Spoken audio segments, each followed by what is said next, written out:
Thank you, Steffi. It's an honor to be here. I would like to share with you today what matters most for business success, for startup success, for any business. I try and synthesize what I've learned over the years in starting more than 125 companies.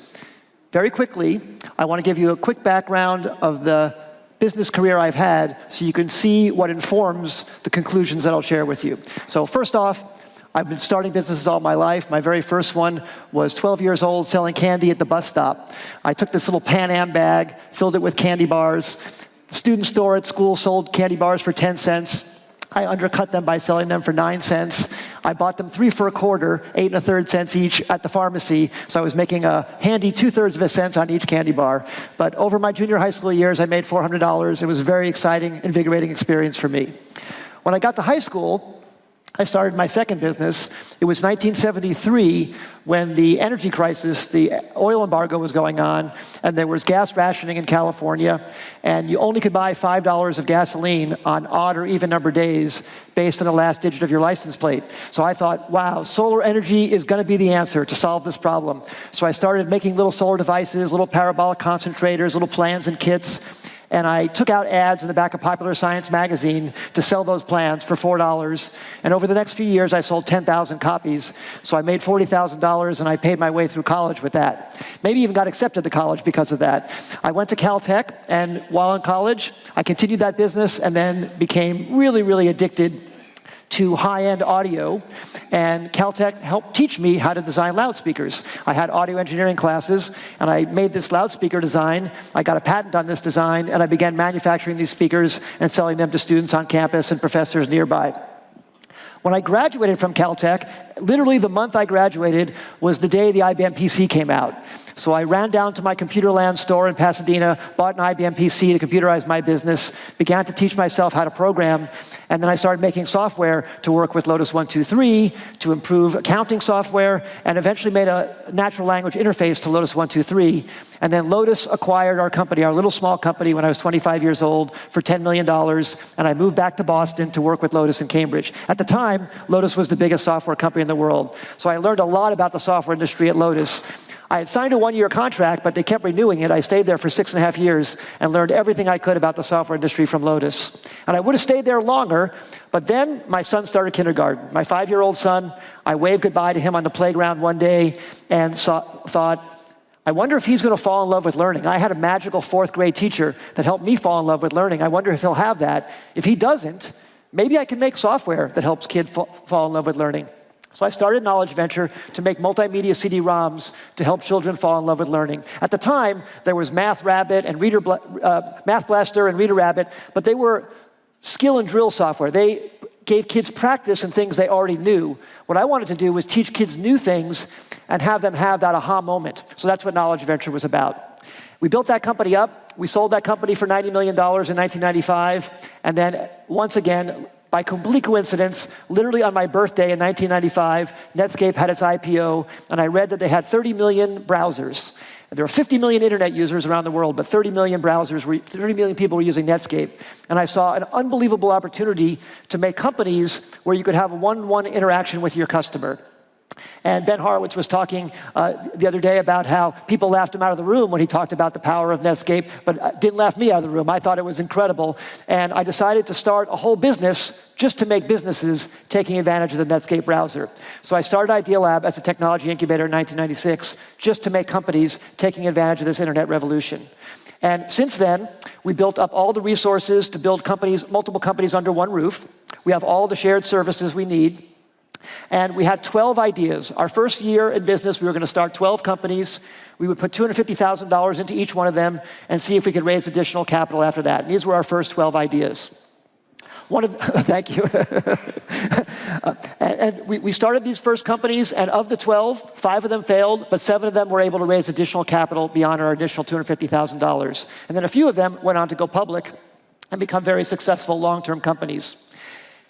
Since then, we started more than 125 companies over the last 18 years. And across all of those companies, we helped them raise more than $3.5 billion across all of them. We had 45 successful acquisitions and IPOs. 7 of them turned into more than billion-dollar companies. We have 30 current operating companies, but if you do the subtraction, that means we had 50 failures. So we learned a lot from those failures. And that's what I'm going to try and synthesize for you today into some lessons about what works and what doesn't and what matters most. The thing I'm most proud of is across all the companies, we created 10,000 jobs, and especially bringing a lot of jobs to Southern California. We're located right in Pasadena, near Caltech. We're very proud of that. So now, what can I tell you about this? How do I extract all those experiences into some simple learnings? So I read this book recently from Peter Thiel, where everybody's looking for a formula. He even says at the beginning of the book, there is no simple formula because each new big, bold idea is going to do something innovative that hasn't been done before, and therefore, you can't look to the past to see what's going to work going forward. He says the next Bill Gates won't be building an operating system. The next Larry Page won't make a search engine. The next Mark Zuckerberg won't make a social network. So how can you figure out what to do next? How can you figure out some things to apply to your business? So I tried to look at these things. The idea, and not just the idea, but how novelty or how differentiatable it is. Is there a unique truth in the idea, the way Peter Thiel talks? Are there competitive moats you can build around it? The team and the execution. How efficient is the team? How effective is it? How adaptable? At first, I used to think, when I started Idea Lab, in fact, I called it Idea Lab because I thought the idea was the most important thing. But then I began to think maybe the team or the execution mattered more because the idea is going to morph. And I look back at the teams who made our company successful, and sometimes it was just the CEO, the perseverance of the CEO. Sometimes it was the synergy of the whole management team. The business model. Sometimes I thought, some years I even thought, that maybe the business model was the most important thing. Do you have a clear path to revenues? Sometimes I thought the funding mattered the most. Companies that could out money raise the other would succeed better than the ones that couldn't. And then finally, the timing. I started a lot of companies that were way too early. Sometimes they were early, sometimes they were too late. Did that matter a lot? So I tried to actually analyze this. So what I did is I looked at all 125 of our companies and 125 companies that weren't ours. And I tried to pick 10 in each category, 5 companies that turned into billion-dollar companies, and 5 companies that we thought would be billion-dollar companies that failed. And the same thing for the 125 companies that aren't ours, 5 companies that turned into billion-dollar companies, and 5 companies everybody thought would be billion-dollar companies and failed, and ranked them on all of these attributes. So I took a look at these companies here. So some of the companies that we started that did turn into billion-dollar companies were CitySearch, Cars Direct, Overture, NetZero, Tickets.com. Some of the ones we started that we hoped would be $10 billion companies that completely went out of business were Z.com, Insider Pages, MyLife, Intranets, PeopleLink. And then the outside companies I looked at. The 5 companies I picked to look at that were billion-dollar successes were Airbnb, Instagram, Uber, YouTube, and LinkedIn. And the 5 companies that everybody thought would be billion-dollar companies that failed were Webvan, Cosmo, Pets.com, Flues, and Friendster. And I ranked all of these companies on all those measures I told you earlier to try and figure out what variables accounted more for the successes that also weren't present in the failures. And the results were very surprising to me. Now, of course, this is just subjective. It's me looking at this, but I looked at a lot of companies, and I was very surprised with the results, which I'll share with you now, and I'll explain them to you. The number one thing that mattered was timing. Timing accounted for 42% of the successes, of the determination of successes relative to failures. Number 2 was team and execution. Number 3 was the idea. How powerful was the idea? Number 4 was business model, and last was funding. So now let me explain these to you. So funding mattered the least because you can make a company succeed even if you don't raise a lot of money. If your idea is powerful and important, money is almost the least differentiator in your success. The business model ranked kind of low because you might start out a business without a business model, but you could add one later if you have fundamental customer demand. So take Facebook as an example. I remember, and even Twitter. Remember people laughing at both of those early on because they didn't have a business model, but they developed a business model afterwards. So if you have something that customers really want and you have huge product market fit and pull of your product, you can add a business model later. So I don't think that's essential to have on the first day. The idea. Well, I used to think the idea was the most important thing, but here's why it comes in third. You morph the idea. The market is going to change your idea. In fact, there's a funny line from Mike Tyson. I never thought I'd be quoting Mike Tyson, the boxer, at a business conference like this, but he has a line that says, everybody has a plan until you get punched in the face. And business is a lot like that. Business is like that because you have your whole plan, and then you go out to market, and it's like getting punched in the face with the way the market actually reacts to your product. It's not what you expected. So your plan is good, but it's going to change. You have to adapt to those punches that are coming at you. So team and execution, for a while I thought that was the most important thing because the team is the one who has to look at the market and adapt their product and listen carefully and adjust things. And if you don't have a good team, that's not going to happen. And you need a complementary team too. But now why did timing come out on top? I started so many ideas that were way too early. They were great ideas, but the market wasn't ready for them yet. Some ideas that were perfectly timed. I mean, even take Airbnb as one example of the ones I put in the positive side. Airbnb, everybody thinks is an incredible business model, and it is a pretty good business model. But Airbnb had been done multiple times before Airbnb. One of the things that accounted for Airbnb's huge success is it came out right when the huge recession was on in the United States and around the world. And people needed extra money badly. Uber was similar. Uber's timing was similar to that. So that people were willing to rent out their rooms or their homes. In fact, some investors famously passed on Airbnb saying no one's going to ever rent out their home. Well, people did because they needed the money so badly. We had a company that we started called GoTo.com. People laughed at that idea, the idea of selling results in a search engine, pay-per-click. People hated that idea, but the demand was really strong because there was so many businesses that needed a way to buy cost-effective traffic to their website, so the timing was really, really good. So timing sometimes trumps everything. We even started a company, one of our companies that failed, Z.com. We started it in 2000 because we had a bunch of successful e-commerce companies. Being based in Los Angeles, we saw that entertainment was going to move online. So we raised $10 million. We started signing up artists and comedians to make exclusive content for us. I personally negotiated with Chris Rock and signed $1 million contract plus equity in the company to make exclusive content for us for 5 years with Adam Sandler and so on. We had great stuff. It was a forerunner to YouTube or Funny or Die or many great content sites, but broadband penetration was only 12% in the United States at that time. There was no Adobe Flash. There was no player. So you had to download codecs to watch the video. So we had all this great content that nobody could watch. We were just too early.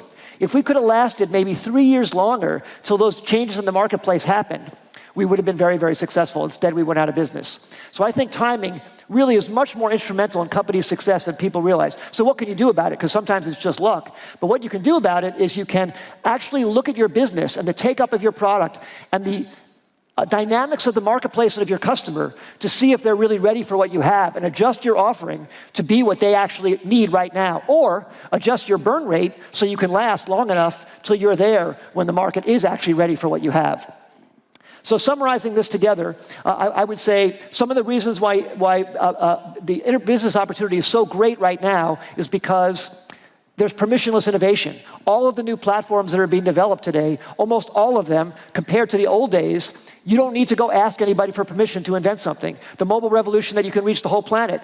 I talked about how there were 50 million internet users in 1995 when we started Idealab. Today there's 2 billion and another billion being added next year. The 50 million users back then were online for 5 or 10 minutes a day. The 2 billion users today are online 5 hours a day. So there's a huge multiplier of available time that you can make impact on in the world with your ideas. You can reach the whole planet. The smartphones are going to 4 billion. We're going to have more than half the planet covered in just a few years. And look at this. This is unbelievable. It used to take 20 years for a traditional Fortune 500 company to reach $1 billion valuation. It took Google 5 years. It took Facebook 6 years. It took Tesla 4 years. It took WhatsApp 2 years. And it took Waze 1.5 years to reach $1 billion valuation. Now, it doesn't mean that the whole goal is to reach $1 billion valuation. But this just shows the impact you can have in a shorter and shorter time if you make something that is timed properly, that the market really needs, and because of the wide reach that you have today, it's just unbelievable how much impact you can have. So to summarize all the things I learned in as fast as possible in these 5 final bullets, I look for ideas everywhere, especially things that matter to me personally, because every business is going to face big challenges, and you need to have passion to make it through those tough times. Number 2, test, test, test. If you're going to be more adaptive, you need to test your ideas very early on to see if the market is ready for your idea. Number 3, listen, listen, listen. This is the thing that small companies can do better than big companies. Big companies have money, have revenues, have people, have brand, but they can't maneuver and pay attention to the customer as well as a small company can. This is one of the big advantages a small company can take advantage of. Number 4, acquire complementary skills. That's what I saw in all the management teams when I look back at our companies. The ones that succeeded had complementary skill set at the top of the company. Not just one person who was great, but a complementary team. I didn't learn that till much later in life, to surround myself with other people who didn't share the same skills as me, but to build that complementary team. And then finally, stick with it. Some of the ideas that we had that were laughed at the beginning, We're great later on if you can stick with it till the market is ready. And I have this quote on here that I just think is so great. We have it on the wall in our building. All truth passes through 3 stages. First, it's ridiculed. Second, it's violently opposed. Third, it's accepted as being self-evident. Well, if you can take your bold new idea and stick with it till it's accepted as self-evident, you'll make a permanent positive change in the world. And that's what I think entrepreneurship is all about. So I'm so excited to be a part of that. I'd love to continue the conversation with you. You can reach me, bill@idealab.com, or follow me at Twitter. If you're ever in Southern California, I'd love to show you Idea Lab. I'd love to have you come by and see how we do this and operate. If any of you know a great CEO that would love to work with us to help us build a great company, I'd love an introduction, and I'd love to spend more time with you while we're here. Thank you very much. You've been a great audience.